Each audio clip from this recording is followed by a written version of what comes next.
Hi everyone, welcome back to Knowledge Nest Academy. In today's video lecture हम study करेंगे if function in MS Excel.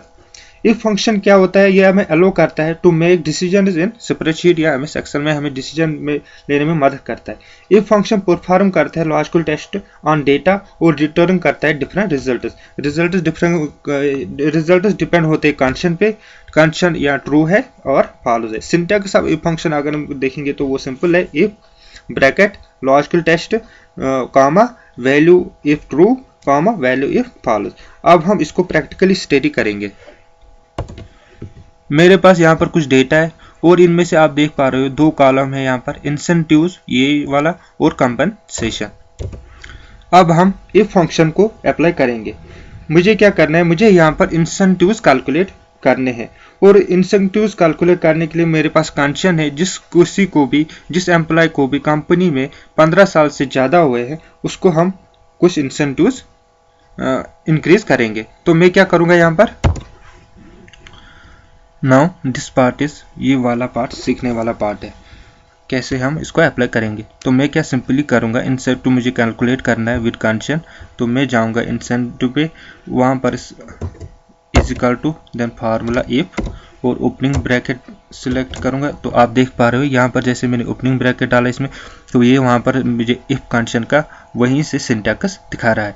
If condition का syntax जो मैंने पहले ही बताया था, इसका सिंटैक्स है logical test value if true value if false. अब मुझे लॉजिकल टेस्ट देना है. लॉजिकल टेस्ट इस डेटा में मैं क्या करूँगा, मुझे कंपनी यानी कि कंपनी पॉलिसी है, आप मान लो कि कंपनी पॉलिसी है जिसको भी 15 साल से ऊपर हुए उसकी सैलरी में इंक्रीमेंट करो 2000 रुपीज़ का. तो अब मैं वो कैसे करूँगा, तो मैं क्या करूँगा, इफ कंडीशन लॉजिकल टेस्ट दूंगा. लॉजिकल टेस्ट क्या दूंगा, मैं सिंपली दूंगा यहाँ पर रेयर्स इन द कंपनी में कितने हुए हैं उसको क्या करना है, इंक्रीज, यानी कि जिसको भी ज़्यादा टाइम हुआ है, कितना 15 साल से ऊपर टाइम हुआ है, देन कामा.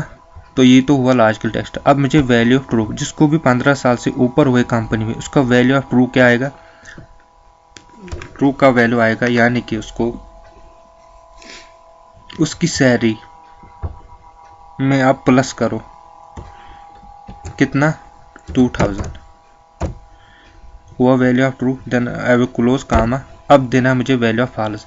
अब जिसको कंपनी में 15 साल से कम टाइम हुआ है तो उसका क्या, उसको कुछ नहीं, उसका यानी कि इंसेंटिव नहीं बढ़ेगा.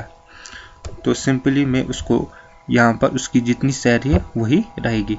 देन क्लोज ब्रैकेट और मैं एंटर करता हूँ. आप देख पा रहे हो यहाँ पर इसकी सैलरी बढ़ गई है 2000 रुपये से. इसकी सैलरी 20,000 थी पहले, अब 22,000 हो गई. अब मैं सिंपली इस फार्मूला को ड्रैग करता हूँ तो ये बाकी जगहों पर भी अप्लाई होगा. जैसे मैं यहाँ पर आप दिखा रहा हूँ, इसकी सैलरी 15,000. अगर मैं इसका यानी कि ईयर्स इन द कंपनी 20 करता हूँ तो आप देख पा रहे हो इसकी भी सैलरी 2000 रुपीज़ बढ़ गई है. इसी तरीके से अगर मैं किसी भी years in the company change करता हूँ, जिससे मैं इसका करता हूँ 16 एंटर, देन आप देख पा रहे इसकी भी सैलरी 2000 बढ़ गई है.